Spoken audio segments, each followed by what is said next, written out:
Aunty, आप मुझे उस डेविल के रूम में रहने के लिए कैसे कह सकती हैं? आपको पता है ना, जब वो घर में होते हैं तो मैं डर में रूम के बाहर तक नहीं निकलती हूँ। ऐसे मैं उनके रूम में कैसे रह सकती हूँ? नहीं नहीं, मैं बिल्कुल भी नहीं जाऊंगी। जिस शादी में मैं बाराती बनकर गई थी, उसी में मुझे दुल्हन बनाकर मंडप में बिठा दिया गया। शायद ही कभी किसी के साथ ऐसा हुआ होगा। इश्की अभी भी राजवीर के साथ मंडप में ही बैठी हुई थी। इश्की को देखकर ऐसा लग रहा था जैसे उसने अपने होश पूरी तरह खो दिए हैं। वहां मौजूद सभी लोग, यहाँ तक कि राजवीर के घर वालों को भी यकीन नहीं हो पा रहा था कि इश्की अब राजवीर की पत्नी और सिंघानिया खानदान की बहू सच में बन चुकी है। तभी पंडित जी ने कहा, शादी की रस्में पूरी हुई, आज से आप दोनों पति पत्नी हैं। तभी राजवीर ने कहा, चलो दादी का आशीर्वाद लेते हैं। राजवीर और किसी के पास नहीं गया। ये देख अर्नव और कोमल को बुरा लगा, पर जैसे उन्हें इसकी आदत हो चुकी है, दोनों दादी के पैर छूते हैं। खुश रहो दोनों, जीते रहो बेटा, जीते रहो। एक खामोशी के बाद अर्नव राजवीर के पास आकर उससे कहता है, बेटा राजवीर, तुमने इश्क से शादी तो जरूर कर ली है, लेकिन जिस वजह से की है उसके लिए तुम्हें थोड़ा और इंतजार करना होगा। बेटा ये शादी वैलिड नहीं है, क्योंकि इशू अभी सिर्फ 19 साल की हुई है और लड़कियों की शादी की लीगल एज अब 21 साल हो चुकी है। कोर्ट इस शादी को कभी एक्सेप्ट नहीं करेगी और तुम्हारी शादी कभी रजिस्टर भी नहीं हो पाएगी। आप इस बात की चिंता मत कीजिए, मैंने वसीयत में अपनी शादी की एज 29 से 32 कर दी है। इसका मतलब है कि हमारे पास अब इशू की उम्र 21 साल होने तक का टाइम है। जैसे ही इशू 21 साल की होगी, हमारी शादी रजिस्टर हो जाएगी। Don't worry. इसके बाद राजवीर अपने रूम में चला जाता है। राजवीर को वहां से जाता देखकर अर्नव भी वहां से चला जाता है। राजवीर के जाने के बाद कोमल इश्की के पास आती है और कहती है, बेटा अब तुम एक पवित्र रिश्ते में बन चुके हो, तो इसे पूरे दिल से निभाना। पवित्र बंधन में या जबरदस्ती के बंधन में? आपने भाई को रोका क्यों नहीं? मीशा अब शांत हो जाओ, जो होना था सो हो गया। इसकी बेटा आज तक तुमने राजवीर का सिर्फ गुस्सा देखा है, मगर मेरी मानो वो दिल का बहुत साफ है बेटा। इश्की अभी भी चुपचाप खड़ी है। वो कुछ सोच ही रही होती है कि अचानक मिशा उसके पास आती है और उसका हाथ पकड़कर उसको अपने रूम में ले जाती है। मैं उस दिन को कोसती हूँ जिस दिन मैं तुमसे मिली थी। अब इसमें मेरी क्या गलती है? मेरी क्या गलती है? तूने कुछ बोला क्यों नहीं? मैंने बोलने की कोशिश की थी, लेकिन उन्होंने मुझे ऐसे घूर के देखा कि मैं चुप रह गई। तूने अपने चुप होने का नतीजा देख लिया, अब बन गई ना तुम उनकी पत्नी। तभी मिशा के रूम का गेट ओपन होता है। कोमल अंदर आती है। इश्की दरवाजा बंद कर। और इश्की को देखकर कहती है, इश्की तुम यहाँ पे क्या कर रही हो? बेटा अब तुम इस रूम में नहीं रहोगी, बल्कि राजवीर के रूम में रहोगी। ये सुनते ही इश्की घबरा गई और चिल्लाकर बोली, बिल्कुल भी नहीं आंटी, आप मुझे उस डेविल के रूम में रहने के लिए कैसे कह सकती हैं? आपको पता है ना, जब वो घर में होते हैं तो मैं डर में रूम के बाहर तक नहीं निकलती हूँ। ऐसे मैं उनके रूम में कैसे रह सकती हूँ? नहीं नहीं, मैं बिल्कुल भी नहीं जाऊंगी। हाँ माँ, इश्की कैसे रहेगी भाई के साथ?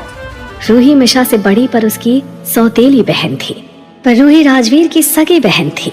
रूही ने आकर इश्की से कहा, इश्की, अगर तुम अब भाई के कमरे में नहीं गई ना, तो भाई यहाँ आ जाएंगे तुम्हें लेने। दीदी आप क्या कह रहे हो? प्लीज शुभ शुभ बोलो। तो तुम शुभ शुभ करो और मम्मा के साथ जाओ।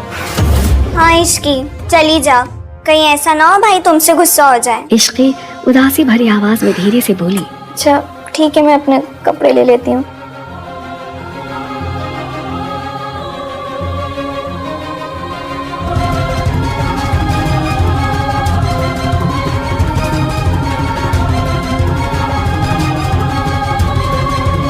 जाओ अंदर जाओ। एक तो आप मुझे उस डेविल के हवाले कर रही हैं, ऊपर से आप मेरे साथ अंदर भी नहीं चल रही हैं। ऐसी बात नहीं है बेटा कि मैं तुम्हें अकेले छोड़ना चाहती हूँ। पर असली बात यह है कि राजवीर के रूम में हम घर वालों का जाना मना है। तब तो मैं भी नहीं जाऊंगी। कहीं उन्होंने मुझे देखा और उन्हें गुस्सा आ गया तो? नहीं, ऐसा कुछ भी नहीं होगा। राजवीर तुम्हें कुछ नहीं कहेगा। तुम जाओ, अंदर जाओ। इश्की ने आगे कुछ नहीं कहा। जाओ।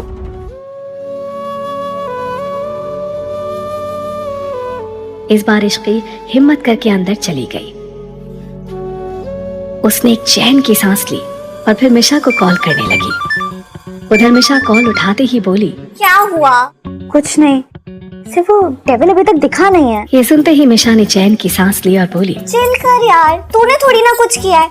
जो किया है भाई ने किया है, और वैसे भी इसमें तेरी कोई गलती नहीं है, तो तुझे डरने की ना कोई जरूरत नहीं है। अच्छा जी, तू तो मुझे ऐसे ज्ञान दे रही जैसे तू तो उनसे डरती ही नहीं है। मिशा ने बात छुपाने की कोशिश की।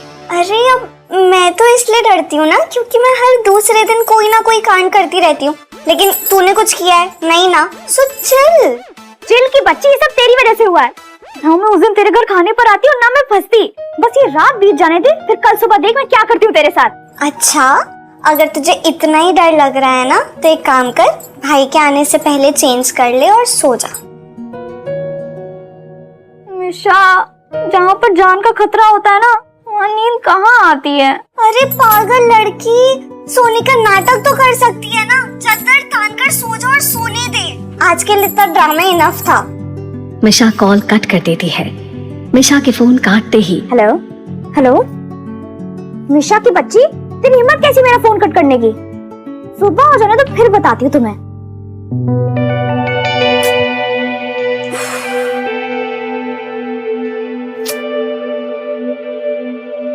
और चेंज करने के लिए चली जाती है। राजवीर अपने स्टडी रूम में बैठकर कुछ फाइल्स चेक कर रहा था। तभी उसके पास समर का कॉल आया। राजवीर ने फाइल्स चेक करते करते समर का कॉल पिक किया। समर बोला, सर, संजना अपने बॉयफ्रेंड के पास गई है। मुझे लगता है वो उस रात के लिए आपको ब्लैकमेल कर सकती है। राजवीर डेविल स्माइल के साथ बोला, करने दो, उसके बाद जो होगा संजना बर्दाश्त नहीं कर पाएगी। उसने राजवीर सिंघानिया को परखने में बहुत बड़ी गलती कर दी है। तो सर अब आगे क्या करना है? सबसे पहले तो केशव दीवान के बारे में जितने भी प्रूफ्स हैं सारे क्राइम डिपार्टमेंट को दे दो। मेक श्योर की सजा लंबी होनी चाहिए। ये सुनने के बाद समर ने फिर से पूछा, सर इस संजना का क्या करना है? करने दो जो करना है। तुम्हारे पास जो फोटोज हैं वो लीक कर देना। उसे भी तो पता चलना चाहिए उस रात थी किसके साथ। ठीक है सर। राजवीर ने फोन कट किया।